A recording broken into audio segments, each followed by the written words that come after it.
Hello friends, are you tired of paying high prices for your flight tickets? Well, worry not, because in this video I will be sharing with you tips and tricks on how you can go about finding cheap flights. This topic is very close to my heart because I'm big on traveling and I'm constantly looking for deals and smart ways to optimize my travel budget, and flight tickets is a big portion of that travel budget. So essentially speaking, I will be talking about three things in this video. One is all the myths that are there with regards to finding cheap flights. I will bust those myths and we will take them off the table before we go into the strategies that you can make use of in order to find cheap flights. And then I will have some additional smart tips in order for you to optimize your flight budget altogether. Now, before we go into all the details, I have a special ask for you, which is press the like button and also the subscribe button. On this channel, I share videos pertaining to career and financial success. And if any of this topic is important to you, I highly recommend you like this video for sure and also subscribe to the channel.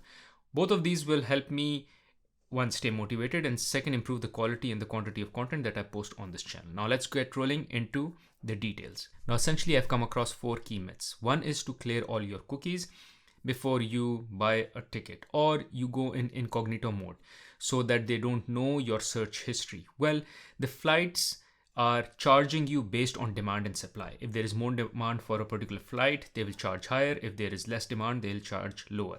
That's it. There is no other thing. They are not charging you based on your preference, based on what you searched previously. No, that's not the case.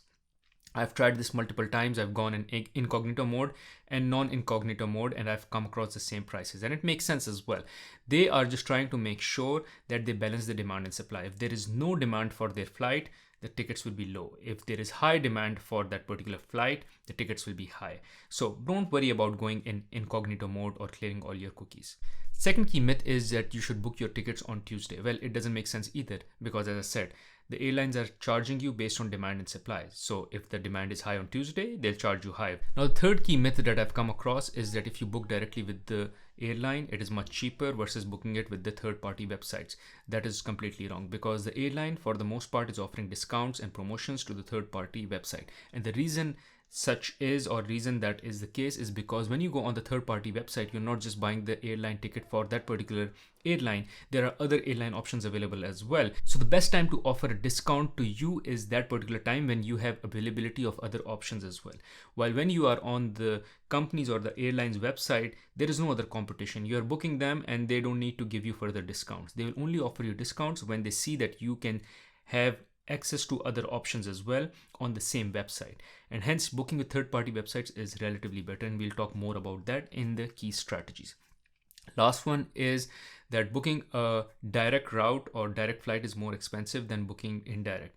Well, that is the case for the most part. However, it is not entirely true, because it could be possible that the particular airline is offering some discounts, a last minute discount, or offering some promotion that is going on, and in that promotion the direct flight could be cheaper than an indirect flight. So it is not a rule that is a hard and fast rule. Yes, it is kind of a guideline that you can make use of, but not a hard and fast rule. Anyways, these were the myths that I just wanted to call out, because many people believe that these are true and I wanted to bust them. Net, the idea is the airline is charging you based on demand and supply, and that is it. However, now we will talk about some smart strategies that you can make use of in order to find your cheapest flight. Number one is flexibility. Under flexibility, you need to be flexible with dates. What I mean by dates is there are certain off season, there are certain peak seasons. So avoid the peak seasons and travel on the off seasons. Similarly, it could be the days within the week. Weekends are usually more expensive to fly. Monday and Friday is also typically more expensive to fly, because that is when most of the business people are traveling. Usually Tuesday and Thursdays are cheaper to fly. So look for the right date and be flexible with the dates. If you're flexible with the dates, if you are flexible with the days, then you will be able to find a good and a cheap flight. Second is being flexible with the destination, because typically if you fly into a big airport, there are more charges, or the ticket prices are high, because the airport is charging higher fee to the airline, and airline is passing that higher fee to the passengers or to the customers. So in order to avoid that higher fee, look for a smaller airport or a smaller city next to the destination airport or the destination city.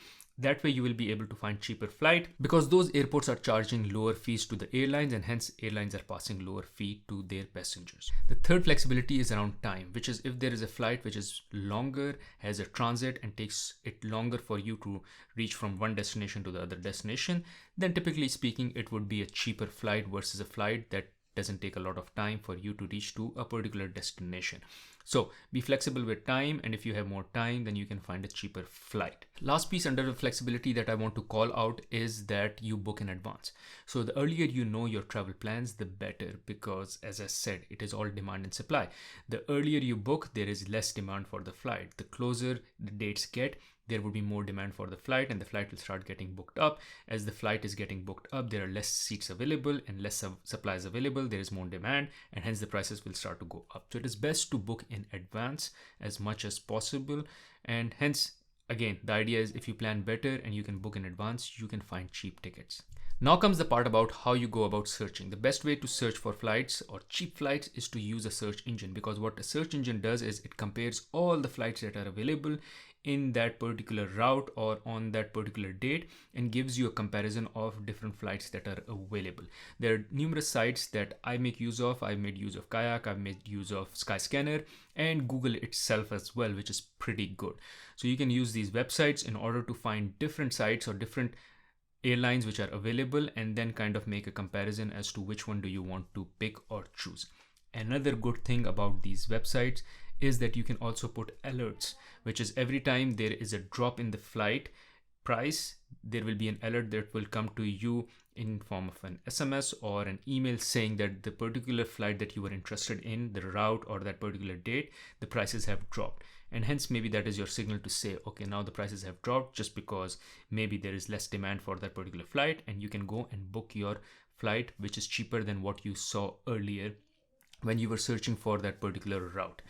Here I can tell you how you can go about putting a notification, at least for Google. It is very simple. You put in your flight, where you're traveling from, to which flight or to which destination you're traveling, and then you have two options. You can get two kind of alerts.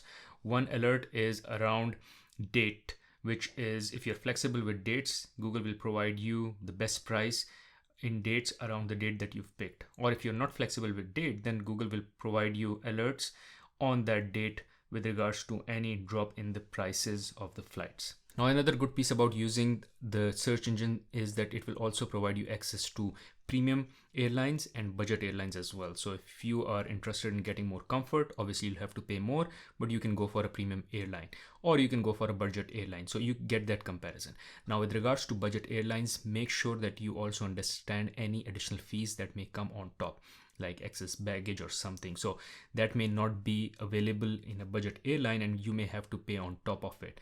And usually, or at times, it may happen that while you're trying to save money versus buying a premium airline ticket, after including the baggage fee, you end up paying the same amount or close to the same amount. So make sure you understand the baggage fee or other similar fees that may come on top. Talking about the baggage, if you're going for a budget airline, another quick tip is to make sure that you don't check in your baggage. Again, avoid the baggage fee.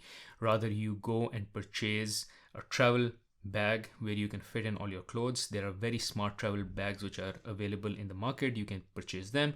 Another challenge that usually I used to face was not being able to travel with my deodorant or with my paste or other small liquidy stuff that I need to carry with myself. However, there is option of taking travel size liquid, and you can purchase those travel size liquids from any market these days, which is very convenient. So even if it's a deodorant, it's a perfume, it's a paste, you can find travel size and you can carry travel size as against trying to carry your normal size, which is something that you keep at your home. So I have a separate travel bag ready, which has all travel size liquid only. Now, some other out of the box thinking is to mix and match airlines. So instead of traveling with one airline all the way, especially if there is a transit, you can mix and match airlines and try to see if you can find a better offer and cheaper flights that way. Another could be, instead of booking a round trip with the same airline, book one-way ticket with one airline and one-way ticket with another airline, both of them in totality being cheaper. Now, another smart trick that I've used multiple times is skipping a city.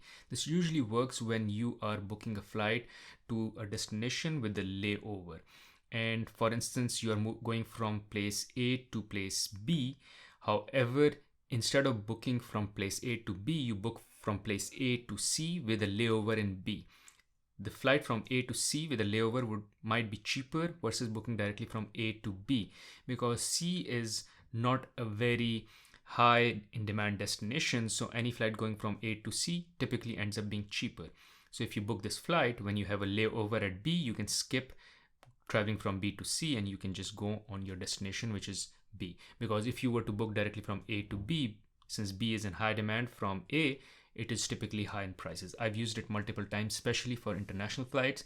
You can also check it out as well, which is if you skip a city, are you able to find a cheaper flight or not? Thank you for watching this video. Hopefully after watching this video, you will be smarter with your flight ticket bookings. Thank you.